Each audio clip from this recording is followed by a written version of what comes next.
Bueno, a continuación continuamos con el programa porque estamos atrasados de tiempo, así que vamos moviendo.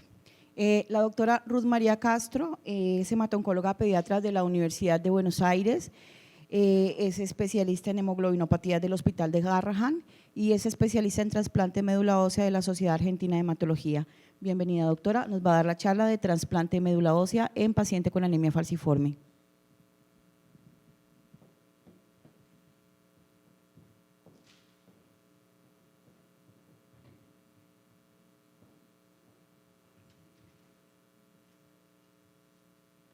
Ese no es.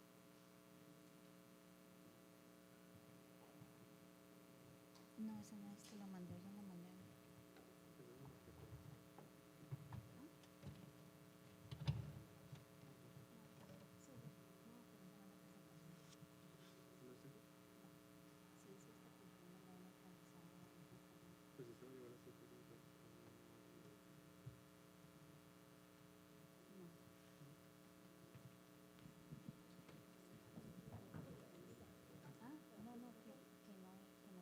Quisiera aprovechar un minuto mientras arreglan esto aquí para hacer una pregunta, doctora Diana.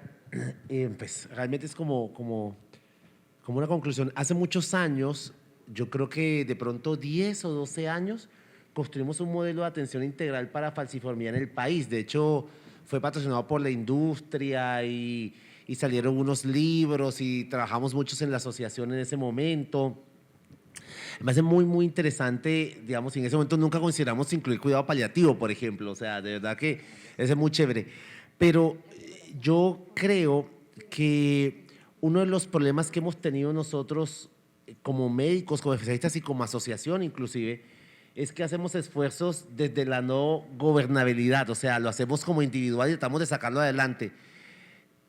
Yo creo que es importante que este modelo que planteas, que es muy interesante para todos, de verdad que es muy bonito, que toca hacerlo desde el gobierno nacional. ¿Por qué? Porque los aseguradores tienen que pagar la atención de los pacientes. Y está visto, por ejemplo, que en cáncer, cuidado paliativo ha ganado un espacio gracias a la cuenta de alto costo. ¿Por qué? Porque la cuenta de alto costo exige que los pacientes tengan una valoración por cuidado paliativo por lo menos una vez al año. Si no, no fueran a cuidados paliativos. O sea, entonces creo que un espacio donde este modelo, que me parece que está súper bien estructurado, puede ganar un espacio es en cuenta de alto costo hacer que falciformía se convierta en una enfermedad de reporte en cuenta de alto costo como lo es hemofilia, ¿sí? Y eso nos va a ayudar a que el modelo funcione, porque uno pueda darse la pela de hacer el modelo en la clínica de uno, en el hospital, pero es un esfuerzo chiquito para uno que a veces no tiene la repercusión que uno quisiera con el esfuerzo que ustedes hacen. De verdad, felicitarlos porque está muy bien estructurado y sería muy chévere que pudiésemos en algún momento todos poderlo utilizar e implementar. De verdad, muy chévere. Bueno, buenos días a todos, muchas gracias Lida, muchas gracias doctor, muchas gracias Lida por la presentación. Digamos que ahora vamos a continuar hablando sobre la terapia curativa en la anemia de células falciformes. Para empezar, digamos que todos los que trabajamos en esta especialidad hemos tenido pacientes con anemia de células falciformes que nos han consultado en diferentes etapas de su diagnóstico con o sin complicaciones, pero como lo que vamos a ver más adelante, que hay múltiples estudios, bueno, si bien no son grandes los estudios o con poblaciones muy grandes, hay varios estudios que lo que dicen es que la edad temprana de esta terapia le puede ofrecer realmente un beneficio curativo para el paciente. Entonces les traigo acá una paciente femenina que tuvimos en la institución de 5 años, 8 meses de edad, que ella vive acá en Cali, con un diagnóstico de anemia de células falciformes al año de vida. No se diagnosticó en la institución, no tenía el seguimiento inicial en la institución, pero cuando llegó, digamos, dentro de los estudios iniciales, tenía una electroforesis de hemoglobina que era compatible con una anemia de células falciformes homocigota. Había tenido múltiples complicaciones infecciosas, por lo cual necesitó un inicio de hidroxiuria a edad de los 2 años. Y también tenía una ecografía transcraneal que venía alterada. Entonces, digamos que en cuanto a las complicaciones, había tenido necesidad de transfusión de glóbulos rojos en 6 ocasiones, con una, digamos, hospitalización inicial que fue muy compleja, y ahí fue donde se diagnosticó nosotros cuando la conocimos empezamos a hacerle el seguimiento con esta ecografía Doppler transcraneal, que si bien usted, doctor, tiene la posibilidad de tener la ecografía transcraneal de una forma muy fácil, pero para nosotros, digamos acá, o por lo menos para mí, es muy complejo poder tener este tipo de elementos diagnósticos, y que la verdad es muy sencillo, y también va en parte por la parte administrativa, que no, por ahí no conciben lo que es un niño de 2 años o 3 años hacer una ecografía transcraneal. Entonces ahí empieza el juego de devolver este tipo de diagnóstico, de imágenes diagnósticas. Entonces, se tenía un Doppler transcraneal alterado, que si bien había mejorado con la instauración de la hidroxiuria, que había tenido varios ajustes, seguía alterado, y aquí se planteó la posibilidad de, digamos, de un trasplante de células hematopoyéticas temprana, sabiendo que era una niña pequeña que había tenido pocas complicaciones y pocas transfusiones. Y aquí, digamos que no había era hija única, si el padre no estaba en el país, entonces se había complicado un poco el tema del trasplante, ¿no? ¿Qué hicimos? Proponerle, digamos, el régimen de transfusión crónica, se volvió a ajustar la dosis de la hidroxiuria, y bueno, y se siguió con el tratamiento de esta paciente. Pero en febrero de este año la niña consulta a urgencia por un cuadro de cefalea intenso, parece en miembros inferiores y fotofobia. Se le hizo una resonancia de cerebro de urgencia que no evidenció estenosis, tenía una telemetría patológica, y digamos que lo asumimos como una IT. Y en la reinterrogación con la madre dice, pero es que esto le ha pasado varias veces.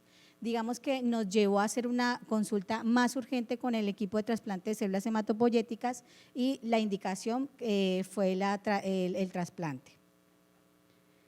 Tenemos que acá en Cali, en un registro que dio la Secretaría de Salud, digamos acá en la alcaldía de Cali, en el 2019, un 57.9% de los pacientes registrados, o sea, hubo registrados, 1.414 pacientes con anemia de células falciformes, de los cuales un 57,9% fueron mujeres, un 42,1% fueron hombres, y de estos un 42,5% fueron menores de edad. Sabemos que no hay un registro nacional de anemia de células falciformes, y esa ha sido una de las grandes, digamos, propuestas desde la sociedad, hacer un registro único. ¿Para qué? Para poder integrar al paciente y para poder hacer digamos, un programa que sea costo efectivo y que realmente le sirva al paciente. Digamos que acá en esta imagen lo que podemos ver es el desarrollo, digamos, o la evolución que ha tenido en el tiempo la investigación sobre la anemia de células falciformes. Desde el punto de vista molecular podemos decir que aprender o estudiar este tipo de enfermedades ha sido como el pionero, y de ahí ha tenido replicación en otras o sea, para el estudio de otras enfermedades. En 1910 se registró por primera vez este tipo de enfermedad.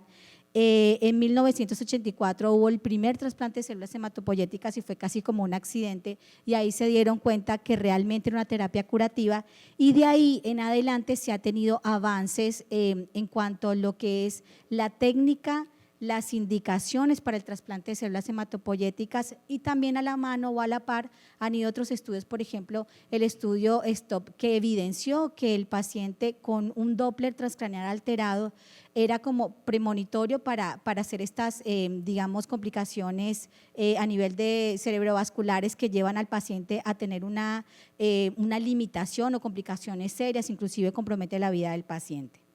Y también el advenimiento de nuevas terapias, de nuevas terapias génicas y las otras terapias que, si bien palian un poco el tema de los síntomas y palian un poco el tema de las crisis, no te curan de la enfermedad. La anemia de células falciformes no es un problema solamente de nosotros, sí es un problema a nivel global, es un problema de salud público a nivel global. Hay países que lo toman muy en serio y que han tenido leyes que apoyan a estos pacientes para que puedan tener una mejor calidad de vida. Tenemos que hay como un registro más en Estados Unidos, ¿sí? de 312,000 pacientes recién nacidos anuales, y de estos cuales tenemos que 1 de cada 375 nacimientos vivos con anemia de células falciformes son descendientes afroamericanos, y 1 de 16 de 300 pacientes nacidos vivos es descendencia de hispanoamericanos. Si bien, como lo hablé anteriormente, hay ciertas medidas que digamos que le aportan al paciente una mejor calidad de vida o modifican o palian un poco las complicaciones que tienen los pacientes con anemias de células falciformes, no se cura. Entonces, la introducción de la penicilina profiláctica, la vacunación frente al Streptococcus pneumoniae, aunque no es fácil, digamos, que el paciente acceda a estas vacunaciones, como lo dijo el doctor Ángel, esto mejora la calidad de vida porque disminuye las infecciones respiratorias. El uso de la hidroxiurea lo que hace es disminuir la frecuencia, no la quita, disminuye la frecuencia y la profundidad de estas crisis, y el régimen de transfusión crónica generó un beneficio, digamos, importante con esos pacientes con antecedentes de accidentes cerebrovasculares, pero te da una sobrecarga de hierro. Entonces, como que disminuye un poco la morbimortalidad de los pacientes con anemia de células falciformes, pero no las cura. En cuanto a la prevención primaria del accidente cerebrovascular, tenemos el régimen de transfusión crónica que te puede llevar a una sobrecarga de hierro, pero también lo que hace es que facilita la no adherencia al seguimiento, por muchas cosas. El paciente adolescente es complejo, las trabas administrativas, el no conocimiento del equipo de salud de la necesidad de estas transfusiones crónicas, entonces eso va generando un incumplimiento a largo plazo. En cuanto a las terapias modificadoras de la enfermedad como la hidroxiurea, está bien, los pacientes pueden tomarla, pero todos nos cansamos de tomar la pastillita todos los días. Va a haber un momento que voy a decir, ¿saben qué? No quiero tomar más nada, entonces ahí empiezan todas las complicaciones. Pero el trasplante de células hematopoyéticas, si bien no es una decisión fácil, son indicaciones muy precisas para esta terapia, es la única opción curativa que podemos ofrecerle a nuestros pacientes. Yo, digamos que en cuanto a la revisión de la literatura, como les dije al principio, hay literatura, digamos, documentada, más dirigida hacia el adulto, menos casos hacia los niños, pero todos esos artículos lo que hablan es como primera indicación hacerlo en edad temprana y sin complicaciones crónicas. Es un artículo del New England Journal of Medicine, que aquí empezaron, esto fue en el 2019, y ahí empezaron a darte unos criterios un poco menos estrictos que como se dieron inicialmente. ¿Y por qué eran más estrictos anteriormente? Porque la técnica de trasplante era diferente, no había mucho avance y los pacientes tenían muchas complicaciones de enfermedad de injerto contra huésped y los pacientes fallecían. Entonces, como que ahí empezó un poco el tema de cuál es la mejor opción que le puedo dar a mi paciente para que tenga un buen acondicionamiento y no me haga estos age agudos y crónicos que pueda comprometer la vida, ¿sí? Bueno, tenemos que en 1984 se documentó el primer trasplante de células hematopoyéticas en paciente con anemia de células falciforme, y cuando le hicieron el control de la enfermedad se dieron cuenta que su anemia de células falciformes estaba curada. Entonces se demostró la eficacia y se empezó a hablar como opción curativa. En cuanto a las complicaciones relacionadas con el tratamiento que van a limitar que nosotros indiquemos el trasplante de células hematopoyéticas, hay muchos de nuestros, digamos, compañeros que le temen un poco a esto, pero realmente los que han trabajado con pacientes con anemia de células falciformes, verlos con dolor todo el tiempo, verlos con estas complicaciones, con tantas limitaciones, por lo menos yo tengo un paciente, una familia de pacientes que la señora es madre, cabeza de hogar con 5 hijos y los 5 hijos son homocigotos, con todas las complicaciones que implica tener hijos con anemia de células falciformes, con hospitalizaciones prolongadas, con ingresos a UCI en varias ocasiones. Digamos que si uno puede ofrecerle esto al paciente de una forma temprana, puede disminuir todas las complicaciones que van con esto, ¿no? El rechazo injerto, la enfermedad injerto contra huésped, la inmunosupresión prolongada, las recaídas de la enfermedad. Tenemos que con el advenimiento del trasplante con donantes alternativos, ya no relacionados como era anteriormente, única y exclusivamente, y mejorando estas técnicas, digamos que hay una luz al final del túnel. En cuanto a las indicaciones para el trasplante de células hematopoyéticas, digamos que desde el 1990 se han como desarrollado o se ha protocolizado diferentes tipos de consensos para llegar a la indicación ideal, ¿sí? La edad sigue siendo desde el principio hasta ahora fundamental para que el paciente le vaya bien. ¿Sí? Los pacientes menores de 14 años, la verdad es que tienen menos complicaciones de todo. Y aparte porque muchos de estos se han expuesto a menos transfusiones de sangre, han tenido menos infecciones. Digamos que Gluckman y colaboradores en cuanto a los principales predictores de vida, la edad, ¿sí? ¿Por qué? Porque tiene una excelente supervivencia global, un 95% de sobrevida global, que es alto, y una sobrevida libre de eventos de 93%, con una supervivencia sin enfermedad de injerto contra huésped, con las últimas modificaciones que se han hecho a estos acondicionamientos y seguimientos, la verdad es que les va muy bien a los niños. Acá hay otro estudio donde Bernardin y sus colaboradores también, digamos que una de las primicias de ellos es tener en cuenta la edad y las complicaciones para poder trasplantar al paciente, y hay un ensayo que se tuvo que haber finalizado ahora en marzo, donde se trató no solamente de tener las indicaciones del trasplante, sino que comparó el uso de la hidroxiura transfusiones con el trasplante. Estamos esperando a ver cuál es el resultado. No es un trabajo que es fácil, o sea, no es una decisión fácil, así que se juntaron un panel de expertos para dar las recomendaciones o las mayores recomendaciones en los últimos tiempos. Se convocó a un grupo de trabajo de los errores innatos de la Sociedad Europea, también de trasplante de médula ósea de la Sociedad Europea y la Sociedad Europea de Pediatría y Hematología, digamos, para dar unas últimas recomendaciones que salieron en el 2014, que van también muy relacionados con el tema de la edad y el estado clínico del paciente. Digamos que tradicionalmente los regímenes de acondicionamiento meloablativo combinaban dosis altas con radiación. Walter y colaboradores hicieron un estudio multicéntrico donde se trabajaron con hospitales no solamente en Estados Unidos, sino en Francia y en el Reino Unido, y mejoraron la técnica que se tenía con el donante haploidéntico, y la verdad es que los resultados fueron buenos, una sobrevida global del 91%, con una sobrevida libre de evento de 73%. Todos los estudios más o menos manejan estas tasas. Entonces, ¿por qué no ofrecérselo a nuestros pacientes? En España, el Gregorio Marañón también hizo un estudio que, si bien el N fue pequeño, fue de muy pocos pacientes, que acá los tenemos, fueron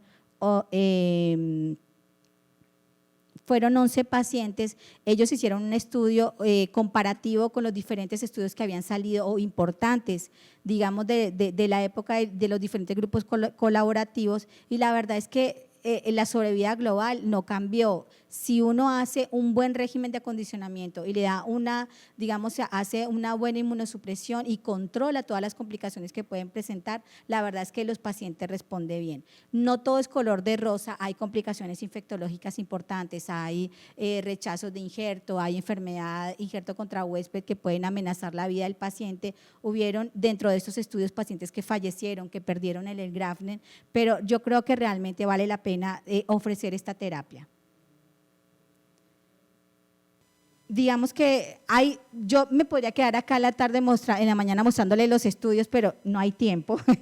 Entonces, a mí sí me gustaría que empezara como esa,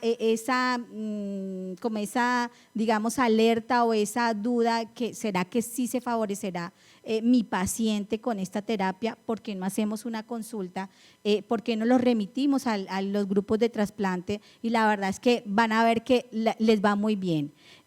Acá tenemos los datos que nos compartió muy amablemente el doctor Ángel, de los datos de trasplante de médula ósea en la clínica Blas de Lezo, y la verdad es que si uno lo analiza, coincide con todos los estudios internacionales. Entonces, bueno, es eso, digamos, la finalidad de esta charla, es mostrarle que se puede y que la verdad el paciente se beneficia. Muchas gracias.